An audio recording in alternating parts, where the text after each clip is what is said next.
You mentioned that you were curious to hear other people's thoughts on the idea of Othello being characterized as like having been poor or Yeah.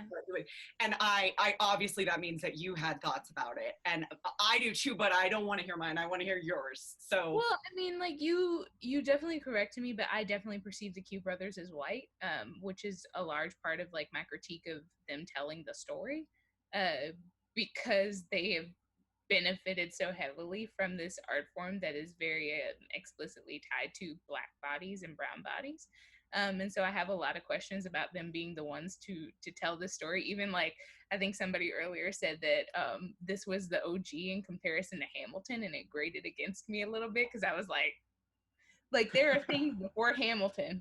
Don't get me wrong, and there are things before Othello, the remix, and I think it's important to like know because I think that the failures of Holler If You Hear Me led to the success of Hamilton, right? Yes. And when we talk about the way anti-Blackness works in our community, the reason that these narratives are so successful are because they come from people. Part of the reason why they're so successful is because they come from people who are not Black.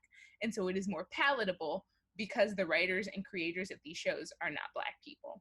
And so their decision to make Othello, to have him talk about his mother having a drug overdose and his father being out of the picture left me a little uncomfortable because, like, that's actually one of the things that you could have maintained from the actual narrative of him being of royal lineage, and it would have circumvented narratives about Black people that already exist, pushed the conversation forward, and it also wouldn't have lost you anything because it's one line in your show.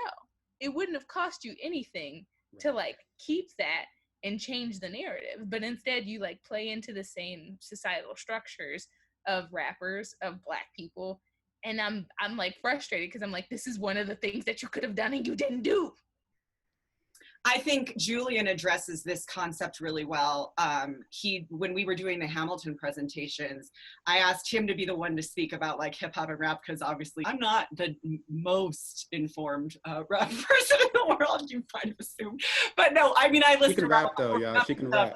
And like Katanga, like we were listening to stuff back early 90s, whatever. But I was listening to lame stuff like, Fresh DJ Jazzy Jeff and the Fresh Prince or whatever. Okay, slow down. Hey. I don't like your judgment. I don't like the judgment you're placing on these people because I also like these people. Okay. But I'm just saying, and I like other stuff too, like my brother. Also, DJ Jazzy Jeff and Will Smith were responsible for the boycott of the Grammys in 1989. So like, true. Like for real, they're I love them, but I'm just saying like they're the Casio to like, my brother also, we listened to Wu-Tang and Dre and all that stuff. Anyway, but Julian was talking about how people criticize the violence in Black music and they don't do that in white music. Can you speak to that a little bit about what you talked about in your presentation in Silver and in Crucis? Oh, word. Yeah, for sure. I mean, basically I did this conversation or this quick kind of presentation about this idea of the I Want song.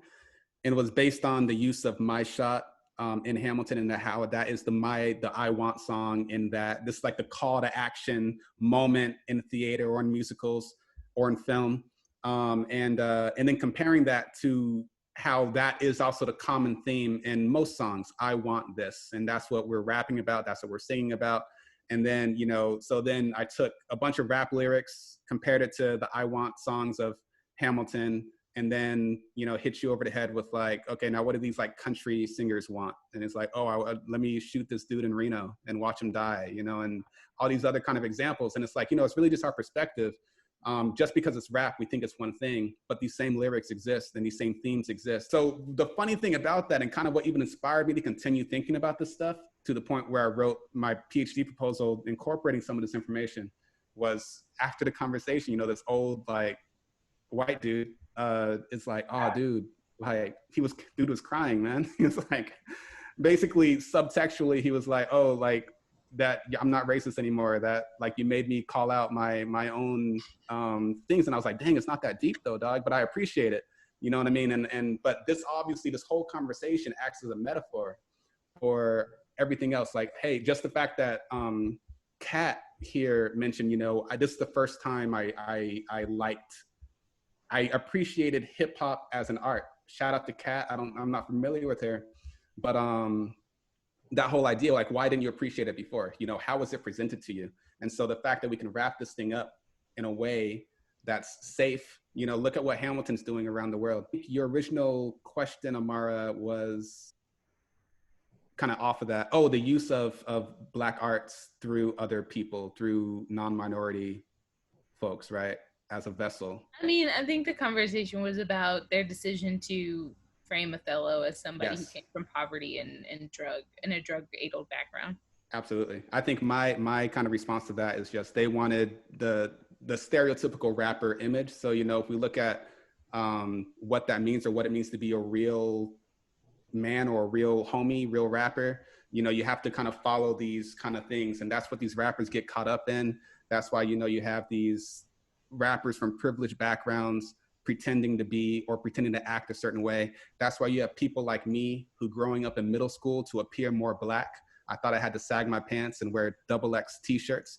You know, I needed to appear in this facade because that's the image and that was a personal thing for me. That's why I don't like these non-Black people decided that this was the narrative to perpetuate. Like, as somebody who is from like an impoverished background, as somebody who grew up like on the street where the drug house was on the corner, like the trap house was on the corner, like that is my narrative. But like, I don't know how I feel about other people utilizing it. I feel it. I know they based the character off of Jay-Z and Biggie, and that's exactly probably why they did it. They're like, oh, I'm just gonna, you know, we're just gonna copy their backgrounds, but it doesn't make it right. You know what I mean? Yeah. Because it didn't have anything to do with the rest of the play, and they could have easily been an established person that didn't need to be. And I mean, I think the way we talk about Hamilton, like it's so important. And you look at, like, I don't know if you watched Ham for Ham. I really loved Hamilton up until I divested from Lin-Manuel Miranda like a week and a half ago. Longer story, different time. But like the Ham for Ham where Andy Blankenbuehler is running through the choreography that he's created. And he talks very like nonchalantly about basing some of this choreography on, I want to say Fred Astaire and Blackface. Somebody like famous in Blackface imitating Black people. And it's like, you look at that creative team and you like, y'all literally just went culture, cool. There are no, aside from Paul Tazwell, who did the costumes, there are really no Black people on that creative team at all. Yeah. And even like the history of their dramaturgy team did not reflect, I don't think they had any Black people there either. So it's very interesting because there are all these moments where like, we see it being commodified and then like not praised when it comes from Black people. Like, yes, Holler If You Hear Me had so many flaws. Kenny Leon is by no means infallible.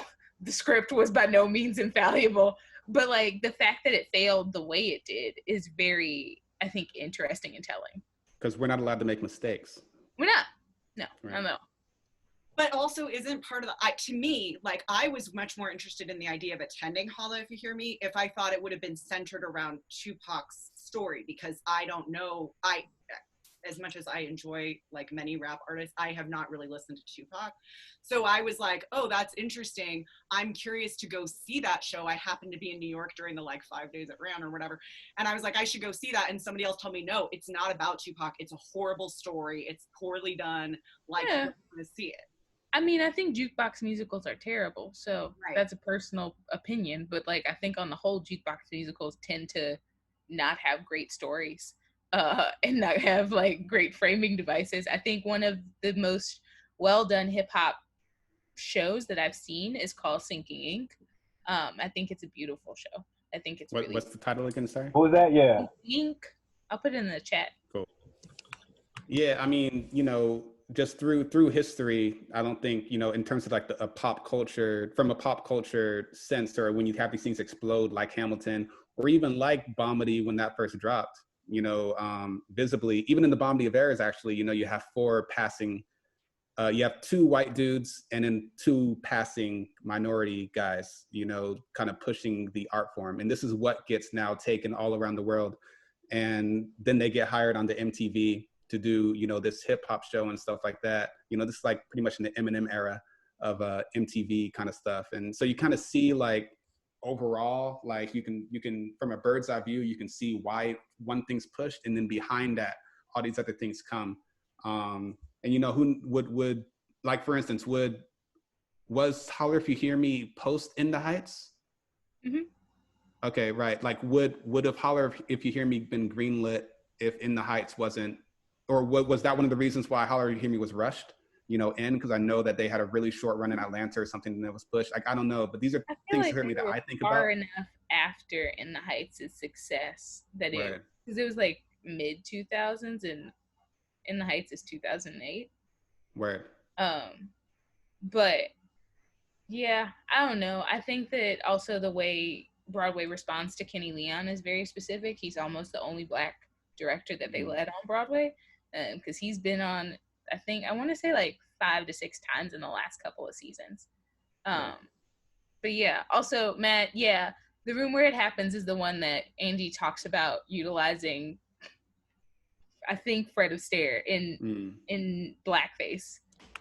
That's an interesting connection too, with all that down the river talk that they have through that show, and it's very swing, kind of vaudeville-y, and to an extent as well. Yeah.